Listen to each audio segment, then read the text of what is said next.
Memang buruk sekali ya soal HAM, penyelesaian pelanggaran HAM berat masa lalu yang salah kaprah menurut saya.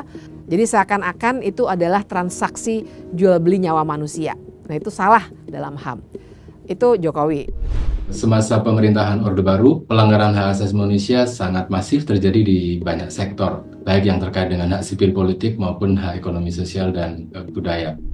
Itu dibongkar oleh Gus Dur. Gus Dur mendorong misalnya pluralisme, itu dia sangat kuat nilai-nilainya. Itu kan juga HAM yang sangat penting. Pemerintah yang sekarang mendapatkan kekuasaannya melalui manipulasi hukum.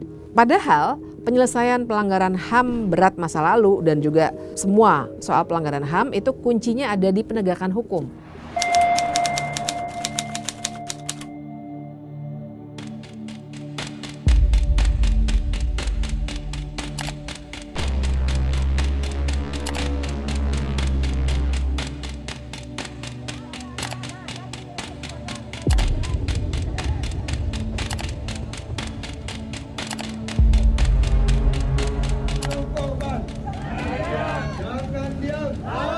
Hidup korban, jangan diam, jangan diam, jangan diam, hidup korban, jangan diam, jangan diam, jangan diam, hidup korban, jangan diam. Hak asasi manusia dan demokrasi sebenarnya merupakan dua sisi dari satu keping mata uang yang sama. Tidak bakalan mungkin bisa dipisahkan sepanjang negara itu masih mengakui sebagai negara republik.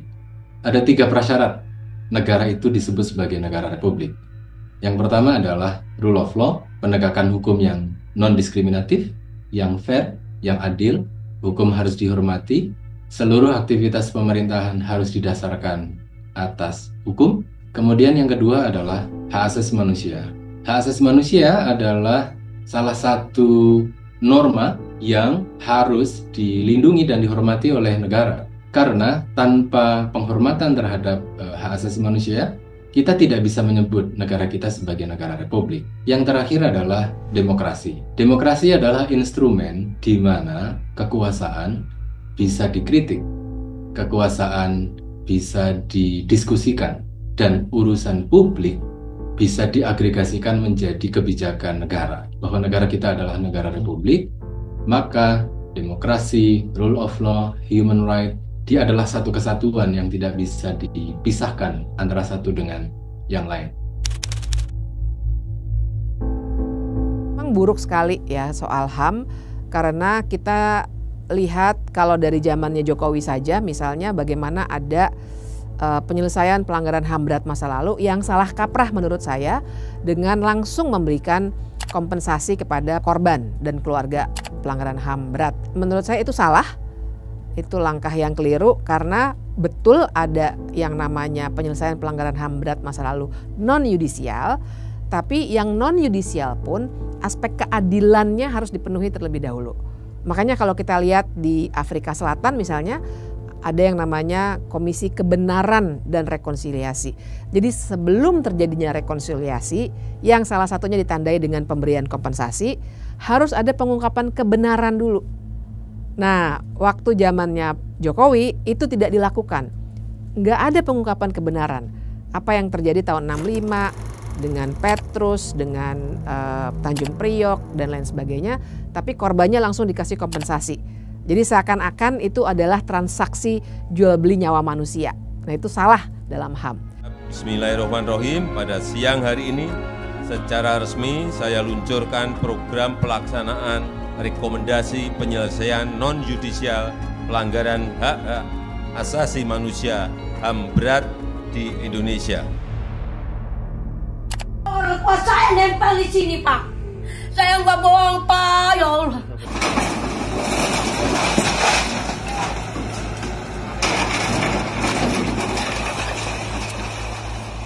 Pelanggaran HAM juga terjadi dalam penggusuran paksa ya untuk proyek-proyek strategis nasional. Tapi yang ingin saya katakan adalah jangankan yang lalu yang nggak selesai-selesai. Yang sekarang justru karena yang lalu tidak pernah diselesaikan dan soalnya dalam HAM adalah keberulangan, maka dia berulang terus sampai penggusuran paksa dan lain sebagainya. Yang ingin saya tambahkan pada poin ini adalah sebenarnya diskursus mengenai hak asasi manusia tidak boleh dibatasi pada persoalan pelanggaran hak asasi manusia yang berat, yang sebenarnya itu adalah kejahatan menurut hukum internasional. Yang sangat penting bagi kita ke depan adalah soal sipil politik dan ekonomi sosial dan budaya. Kita mencatat di hampir banyak negara, khususnya di Asia, kebebasan sipil semakin menyempit, kekuasaan negara semakin membesar dan semakin kuat. Pada konteks itu, maka perjuangan untuk memastikan kebebasan sipil dilindungi dan dihormati oleh negara itu menjadi PR bersama. Dan yang kedua adalah terkait dengan hak ekonomi sosial dan budaya. Di masa pemerintahan Jokowi kita juga mencatat banyak sekali proyek-proyek strategis nasional, proyek-proyek pemerintah yang diduga menyebabkan banyak masyarakat menjadi korban karena peralihan tanah dan seterusnya. Menurut saya, situasi hak asasi manusia di bawah pemerintahan Prabowo ke depan akan mengalami perjuangan yang cukup serius karena ada situasi di mana Prabowo sebenarnya juga mewarisi problem-problem masa lalu yang sampai hari ini juga belum selesai. Pak Prabowo setiap kali ikut pemilu maka isu HAM selalu menjadi barang gorengan politik. Jadi Pak Prabowo selalu dituduh dan memang harus kita luruskan bahwa Jenderal Prabowo saat itu ya ketika dituduh ya melakukan pelanggaran HAM yang kemudian tuduhan tersebut belum pernah masuk ke dalam ranah pengadilan ya, belum pernah masuk ke dalam ranah pengadilan apalagi diputuskan oleh pengadilan ya, dan sudah berlangsung era pemerintahan Ibu Megawati, Bapak Gus Dur ya, Pak SBY, kemudian Presiden Jokowi yang terakhir itu tidak pernah masuk ke ranah pengadilan. Dan kemudian Pak Prabowo membalasnya dengan sebuah sikap. Ya, sebuah sikap yang seperti apa? Loyalis Presiden Prabowo Subianto itu adalah orang-orang yang punya reputasi sangat kuat ya, terafiliasi dengan aktivisme tahun 98. Dan pertanyaannya selalu, ya kan belum pernah ada putusan pengadilan bahwa Pak Prabowo itu pelaku pelanggar HAM berat. Tapi saya harus ingatkan di sini, mungkin nanti kita bisa diskusikan lagi soal apa yang namanya impunitas, yaitu suatu situasi, suatu kondisi di mana dalam sebuah negara, meskipun dia negara hukum, tapi ada kekebalan terhadap pelaku pelanggar HAM berat pada umumnya karena ada jaringan yang masih ada dalam pemerintahan atau si pelaku itu sendiri menjadi pemimpin suatu negara yang menyebabkan memang tidak akan pernah terjadi pengadilan yang adil terhadap para pelaku itu. Jadi kalau memang pertanyaannya apakah ada putusan pengadilannya, ya memang belum pernah ada. Karena menurut Undang-Undang Pengadilan HAM, Undang-Undang 26 tahun 2000, untuk pelanggaran HAM berat yang terjadi sebelum tahun 2000 pada saat undang-undang itu dibuat, pengadilan HAM-nya harus dibuatnya secara ad hoc, secara politik. Nah, jadi penghilangan paksa itu belum pernah memang ada pengadilan HAM-nya, tapi itu adalah soal politik karena harus diputuskan oleh DPR dulu sebelum pengadilan HAM-nya ada.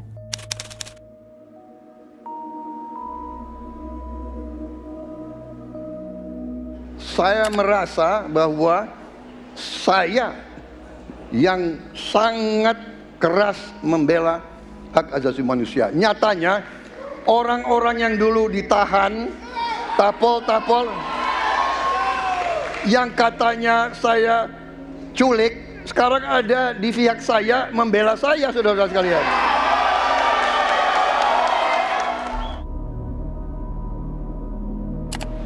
Saya kan arah Bapak kira-kira gitu, bahwa saya tidak bisa menjaga HAM karena saya pelanggar HAM. Kira-kira itu kan Bapak arahnya. Iya kan?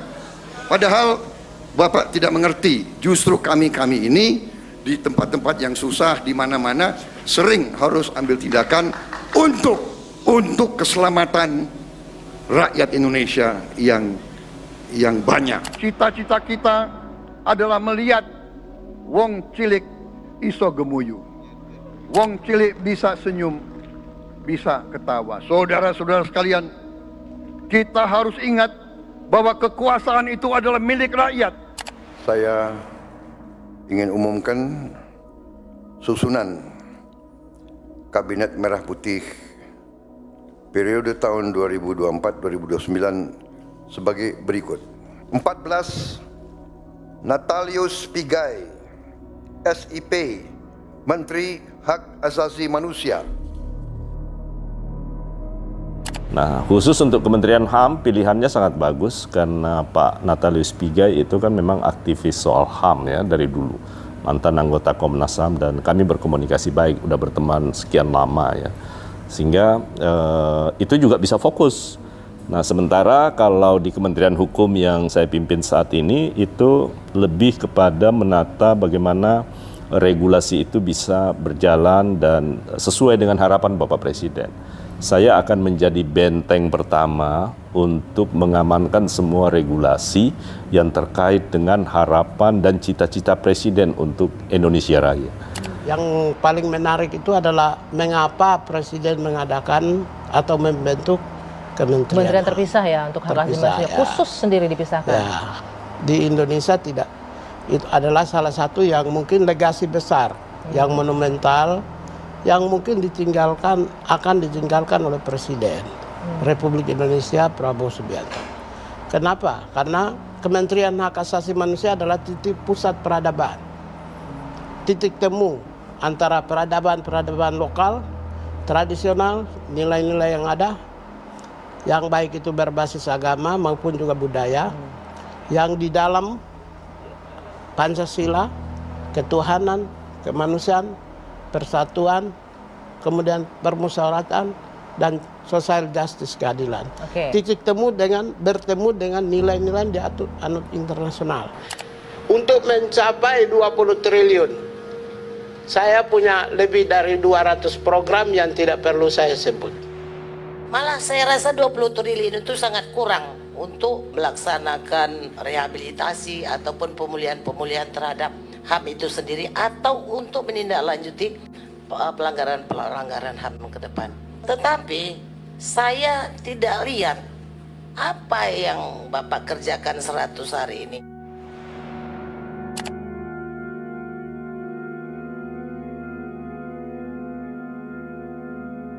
Saya berpandangan bahwa ini keputusan yang kurang tepat karena hak asasi manusia itu bukan urusan pemerintahan yang harus dikhususkan dengan kementerian tertentu. Bayangan saya yang paling ideal menurut saya adalah hak asasi manusia itu melekat kepada seluruh kementerian, karena hak asasi manusia terkait dengan pendidikan, terkait dengan kesehatan, terkait dengan layanan bagi orang asing yang ada di Indonesia, dan seterusnya. Kalaupun ada kementerian yang diberi kewenangan untuk mengurusi hak asasi manusia, saya kira memang yang paling cocok adalah Kementerian Hukum. Karena Kementerian Hukum itulah yang memiliki kewajiban untuk memastikan agar hak asasi manusia itu masuk ke dalam seluruh kebijakan negara. Buat saya kalau pertanyaannya adalah urgensi apa yang harusnya dilakukan, harusnya nggak usah bikin kementerian yang cost-nya besar sekali itu bikin kementerian baru. Saya harus mengingatkan bahwa ketika masih Direktorat Jenderal pun, Ditjen HAM itu dulu juga untuk mengeluarkan kajian, rekomendasi kebijakan bagus. Tapi untuk penuntasan pelanggaran HAM berat masa lalu ada Komnas HAM juga nih. Dan seringkali ini sebenarnya tumpang tindih. Yang akibatnya nanti justru perhatian kita pada korban malah terpinggirkan. Kita akan disibukkan dengan birokrasi-birokrasi baru. Bahkan yang kita dengar kan sampai mau bikin universitas HAM lah gitu, yang kita harus pertanyakan urgensinya apa Universitas HAM.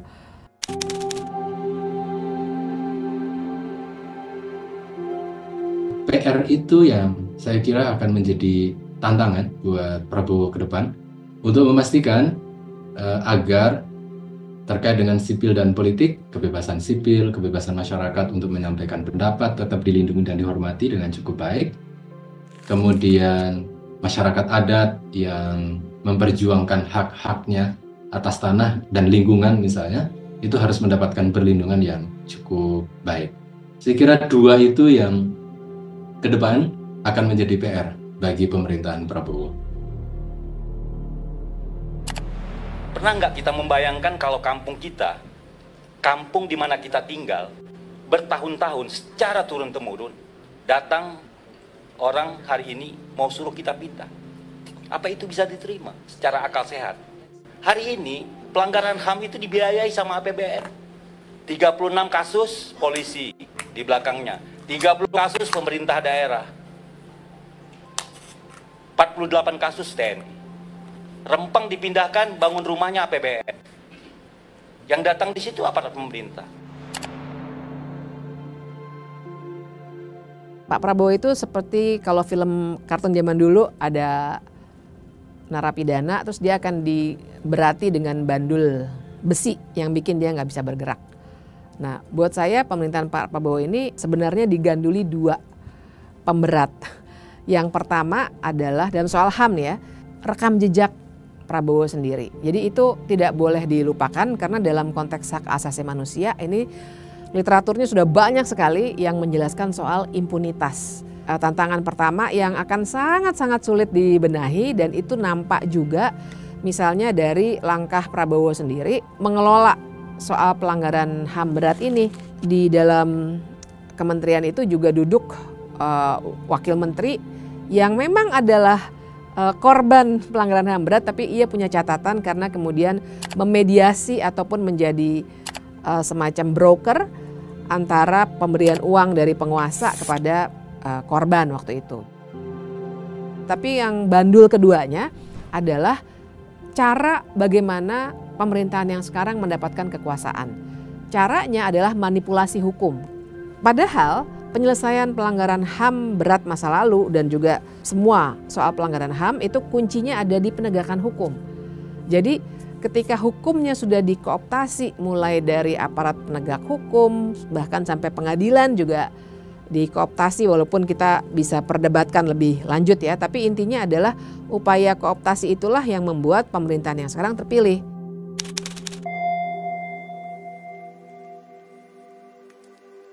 Jadi itu tadi ya, karena yang lalu tidak pernah diselesaikan dan soalnya adalah keberulangan, maka yang terjadi memang keberulangan semuanya, termasuk kepercayaan diri dari aparat bahwa kalau mereka melakukan apapun nggak akan ada apa-apa. Karena bos besarnya saja juga ternyata malah bisa menjadi presiden. Sehingga kepercayaan diri itulah yang membuat banyak terjadi juga extrajudicial killing di beberapa tempat oleh aparat keamanan yang sampai sekarang juga tidak terselesaikan. Dan itu banyak sekali, apalagi kita juga sampai sekarang masih punya konflik di Papua misalnya, yang digunakan itu paradigma soal pemberontakan dan lain sebagainya. Padahal yang terjadi sebenarnya adalah juga kasus-kasus pelanggaran HAM berat dan itu terus-menerus dibiarkan. Nah, di Indonesia terjadi kekaburan yang ini menyebabkan diskursus mengenai hak asasi manusia cukup complicated gitu. Karena 4 kejahatan yang diatur di Statuta Roma, diatur di Undang-Undang Nomor 26 Tahun 2000 hanya diambil 2. Yaitu kejahatan terhadap kemanusiaan dan genosida. Dan undang-undang ini juga memberikan kewenangan kepada Komnas HAM untuk melakukan penyelidikan atas dugaan pelanggaran hak asasi manusia yang berat, yang antara lain adalah kejahatan genosida dan kejahatan terhadap kemanusiaan. Itulah kemudian terjadi komplikasi yang sampai hari ini PR mengenai kejahatan-kejahatan masa lalu itu tidak bisa diselesaikan. Mengapa? Karena Komnas HAM sebenarnya bukan institusi yang didesain untuk melakukan penyelidikan. Selain itu juga untuk mendapatkan proses peradilan yang fair harus mendapatkan persetujuan dari DPR. Oleh karena itu, sampai hari ini kejahatan masa lalu yang menjadi PR sejarah bangsa Indonesia sampai hari ini belum selesai.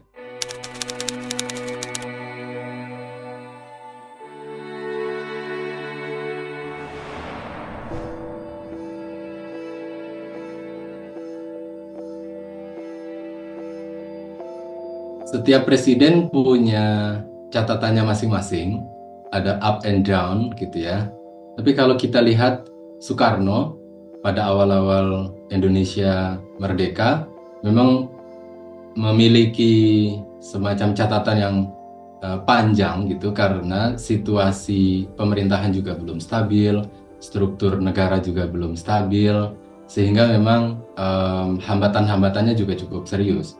Nah, tetapi kalau kita lihat dalam konteks regulasinya, sebenarnya pada masa Soekarno telah lahir banyak sekali instrumen yang memiliki basis cukup kuat tentang hak asasi manusia.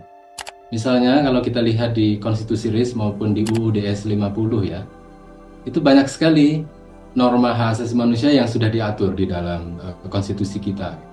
Tetapi kemudian pada akhir tahun 59, karena kegagalan proses diskusi dan negosiasi antara anggota konstituante untuk melahirkan konstitusi yang baru, dalam sejarah kita mengenal ada Dekret Presiden 5 Juli 59 yang mengembalikan berlakunya Undang-Undang Dasar 1945. Nah, pada masa itu upaya untuk mencoba melegalkan dan mengatur hak asasi manusia sudah cukup kuat, tetapi memang situasi politik yang belum stabil sehingga kemudian menyebabkan catatannya agak panjang terkait dengan pemerintahan Soekarno.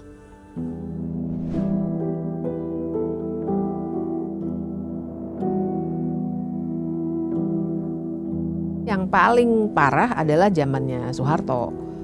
Karena kita mesti ingat Soeharto memulai, dia mendapatkan kekuasaannya kan sebenarnya karena peristiwa 30 September 1965. Semasa pemerintahan Orde Baru, pelanggaran hak asasi manusia sangat masif terjadi di banyak sektor, baik yang terkait dengan hak sipil politik maupun hak ekonomi sosial dan budaya.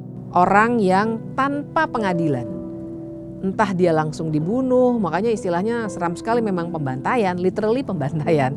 Atau dibuang ke Pulau Buru, ke banyak penjara lainnya, perempuan-perempuan diperkosa hanya karena dituduh gerwani, dan lain sebagainya. Banyaklah ceritanya sudah banyak sekali diungkap. Tapi poin saya adalah karena Soeharto naiknya dengan cara itu, maka catatan terburuknya memang zamannya Soeharto. Tahun 93 sebenarnya Soeharto bikin Komnas HAM. Tapi itu, nah ini kalau kita mau belajar dari sejarah, inilah gimmick gitu ya. Soeharto waktu itu bikin Komnas HAM karena di luar negeri orang mengendus. Ini gila ini di Indonesia pelanggaran HAM beratnya. Maka waktu itu untuk menjaga citra Indonesia di mata dunia, dia bikin Komnas HAM yang sebenarnya tanggung wewenangnya. Tapi waktu itu orang-orang yang duduk di situ kebetulan adalah orang-orang yang punya paradigma HAM. Jadi lumayan lah tertolong sedikit. Sampai kemudian dia survive, 99 diperbaiki dan seterusnya seperti yang kita sekarang tahu. Itu zaman Soeharto.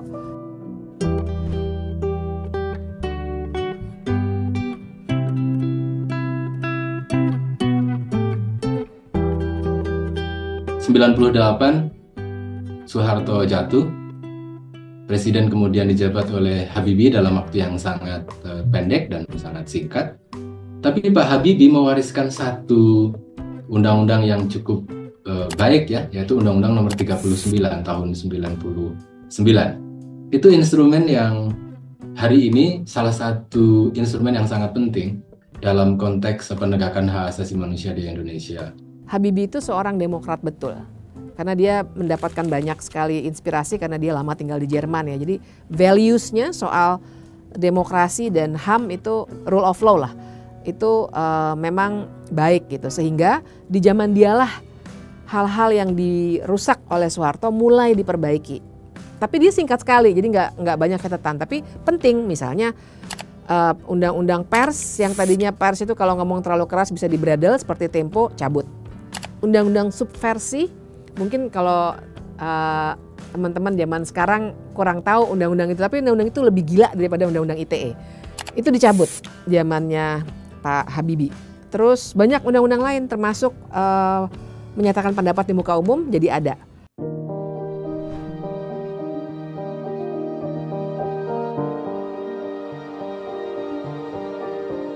Gus Dur juga seorang yang pikirannya baik. Jadi juga singkat, misalnya dia membuka supaya orang-orang keturunan Tionghoa yang tadinya didiskriminasi luar biasa zaman Soeharto karena dia mengaitkan PKI dengan RRC, itu dibongkar oleh Gus Dur. Gus Dur mendorong misalnya pluralisme, itu dia sangat kuat nilai-nilainya. Itu kan juga HAM yang sangat penting. Kita mesti kasih catatan. Sempat menyebut dan sempat mengakui pelanggaran HAM berat masa lalu itu. Tapi belum ada lanjutannya. Pada masa Gus Dur, kita mencatat setidak-tidaknya ada upaya untuk mencoba menyelesaikan PR terkait dengan pelanggaran hak asasi manusia yang berat pada masa lalu. Gus Dur kemudian mengesahkan peraturan pemerintah pengganti undang-undang yang kemudian menjadi Undang-Undang Nomor 26 Tahun 2000 tentang Pengadilan HAM. Setelah itu kemudian ada Pengadilan HAM yang didirikan baik ad hoc maupun permanen untuk beberapa kasus Timur Timur, kasus Talang Sari, kasus Tanjung Priok misalnya. Pada masa Gus Dur, sistem peradilan sudah mulai dicoba untuk digunakan dalam rangka menyelesaikan PR pelanggaran hak asasi manusia yang berat pada masa lalu. Nah, cuma soalnya adalah Undang-Undang Pengadilan HAM itu juga ada penelitiannya tuh. Sebenarnya juga cenderung gimmick juga sebenarnya. Karena waktu itu kita punya kasus berat di Timor Leste. Dan kalau kita nggak punya pengadilan HAM sendiri, beberapa petinggi militer waktu itu, Pak Wiranto dan beberapa orang lainnya, itu bisa dibawa ke forum internasional. Jadi Undang-Undang Pengadilan HAM dibuat salah satunya tujuannya itu.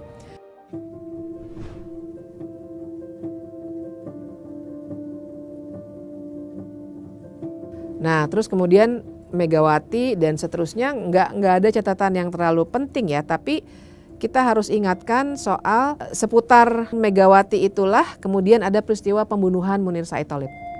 Dan dia dibunuh karena dia seringkali bilang tuntaskan pelanggaran HAM berat masa lalu, dia berani gitu. Nah itu dalam dokumen-dokumen tim pencari fakta itu ada kaitannya dengan para presiden itu, salah satu presiden lah gitu ya, ada kaitannya dengan itu.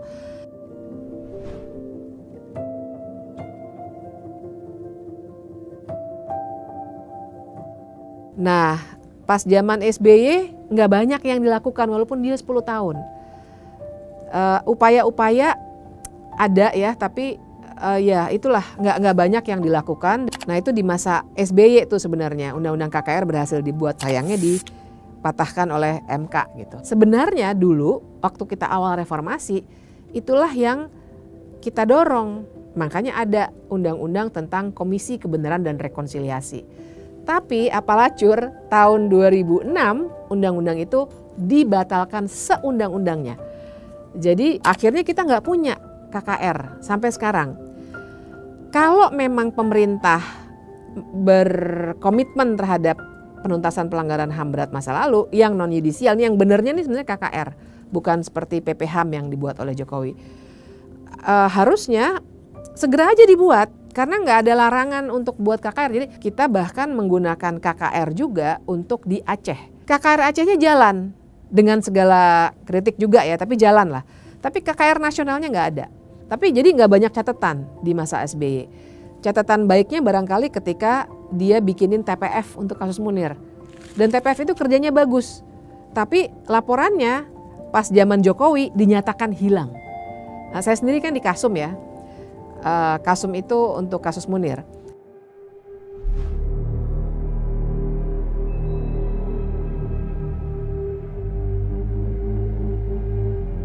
Jokowi sebenarnya terlihat mau mencoba menyelesaikan PR masa lalu. Misalnya di pemerintahan Jokowi periode kedua sempat dibuat TPP HAM yang diberi mandat untuk menyelesaikan kasus pelanggaran hak asasi manusia yang berat di masa lalu, tetapi nampaknya baru sampai pada level riset, kemudian pemetaan, dan beberapa wilayah seperti di Aceh itu sudah diberikan restitusi atas peristiwa yang mereka terima pada masa lalu. Tapi sayang ini belum menjadi kebijakan nasional sehingga sebenarnya masih banyak sekali korban-korban pelanggaran hak asasi manusia yang berat di masa lalu yang sampai hari ini sebenarnya masih menunggu keadilan. Jatuhnya justru di zamannya Jokowi, walaupun Jokowi dulu itu bisa naik salah satunya didukung oleh para aktivis HAM, NGO HAM. Kami bikinin tuh agendanya apa yang harus diperhatikan, tapi kan dikacaukan semuanya.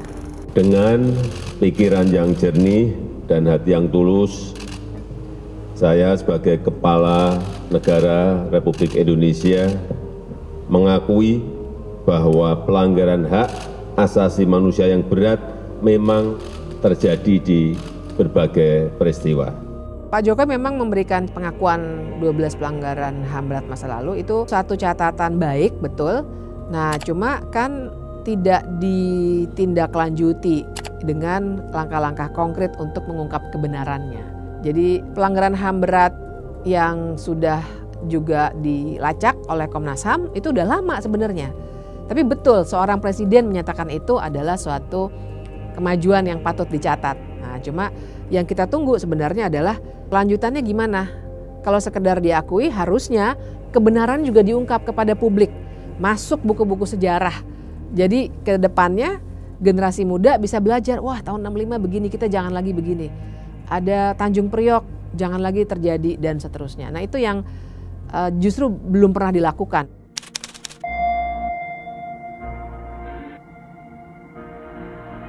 Apa yang perlu dicoba, ditemukan dan dipelajari oleh Prabowo Subianto yang saat ini diberi amanah oleh rakyat Indonesia menjadi presiden? Yang pertama adalah segera selesaikan PR masa lalu, karena dia akan selalu menghantui peradaban bangsa kita ke depan. Yang kedua, situasi kebebasan sipil, demokrasi harus dipulihkan, karena untuk bisa menjadi negara yang maju, untuk bisa menjadi negara yang berdaulat, dia membutuhkan kebebasan sipil yang cukup terbuka untuk menjadi bagian dari proses perjalanan bangsa ini ke depan. Kebebasan sipil ini isu yang sangat penting bagi sebuah negara, karena kebebasan sipil justru dalam jangka panjang akan memberikan jaminan keberlangsungan dan keberlanjutan eksistensi suatu negara itu. Tidak ada negara yang bisa survive, yang bisa bertahan dalam situasi yang baik kalau masyarakatnya tidak terdidik dengan baik, kalau masyarakatnya tidak memiliki daya kritis yang baik. Masa depan pelanggaran HAM di masa yang akan datang selama 5 tahun ini pasti akan sangat sulit untuk diselesaikan, karena kalaupun diselesaikan, dia hanya akan jadi semacam tindakan-tindakan yang sifatnya artificial, yang hanya di permukaan dan melupakan aspek keadilannya itu sendiri. Mungkin ada kelihatannya semacam progres atau dipersepsikan sebagai sebuah progres, tapi sebenarnya dia tidak terlalu bermanfaat bagi dua hal. Pertama, korban, jadi hanya citra yang ingin ditunjukkan, tapi bagi korban kurang bermanfaat karena nggak ada pengungkapan kebenaran. Dan kedua, dia akan banyak sekali berorientasi pada menciptakan persepsi itu ya, jadi makanya artificial. Maka dia juga menimbulkan sebenarnya keberulangan-keberulangan. Jadi saya menduga 5 tahun ke depan itu kita akan makin sering mendengar konflik agraria. Apalagi sementara proyek strategis nasional ini nggak pernah dicabut ataupun dievaluasi. Ini akan makin sering terjadi. Upaya untuk membangun demokrasi dan hak asasi manusia termasuk rule of law bukanlah perjuangan atau kerja yang pendek. Dia bukanlah sprint tetapi maraton. Oleh karena itu, kepada siapapun yang menyaksikan podcast ini, kita harus selalu memastikan semangat dan spirit untuk merawat demokrasi, memperjuangkan hak asasi manusia, berjuang demi tegaknya rule of law dalam jangka yang sangat panjang. Perjuangan rakyat untuk menegakkan demokrasi dan hak asasi manusia menjadi kunci setiap perubahan yang ada di Indonesia. Pertama-tama kan kita memang harus melawan lupa. Jadi Milan Kundera itu udah klasik barangkali, tapi itu tetap relevan. Perjuangan melawan kekuasaan adalah perjuangan melawan lupa. Karena cara merawatnya adalah, melawan lupa itu adalah dengan satu, kita walaupun tidak didukung oleh negara, warga tetap bisa berusaha untuk mengingat dan memperingati apa yang terjadi di masa lalu itu supaya tidak terjadi lagi di masa yang akan datang. Contoh konkretnya misalnya aksi Kamisan. Saya termasuk salah satu fans aksi Kamisan karena menurut saya aksi itu luar biasa baiknya karena dia mampu masuk ke generasi muda. Jadi Bu Sumarsih yang paling atas udah sepuh, lebih sepuh daripada saya juga tentu saja. Tapi yang kalau teman-teman datang ke aksi Kamisan sekarang, teman-teman akan lihat anak-anak muda banget. Nah, jadi saya kira cara kita untuk mencegah, kalaupun pemerintah nggak mau melakukan itu, kita bisa. Salah satu caranya adalah dengan memperingati kasus-kasus pelanggaran HAM berat masa lalu itu dan menganalisis apalagi yang mesti dilakukan. Walaupun kita tahu pemerintah kemungkinan besar nggak akan merespon, tapi tetap harus kita bicarakan karena dengan cara itulah kita jadi merawat kompas moral kita tentang hak asasi manusia. Mungkin sesederhana itu ya, dan itu nggak harus diskusi resmi akademik, tapi bisa melalui musik. Kita tahu ya anaknya Wiji Tukul yang sampai sekarang masih hilang juga punya musik yang bagus-bagus dan seterusnya, melalui musik, melalui puisi, melalui cerpen, novel dan lain sebagainya. Tapi itu harus jadi ingatan kolektif bangsa ini supaya kedepannya tidak terjadi lagi.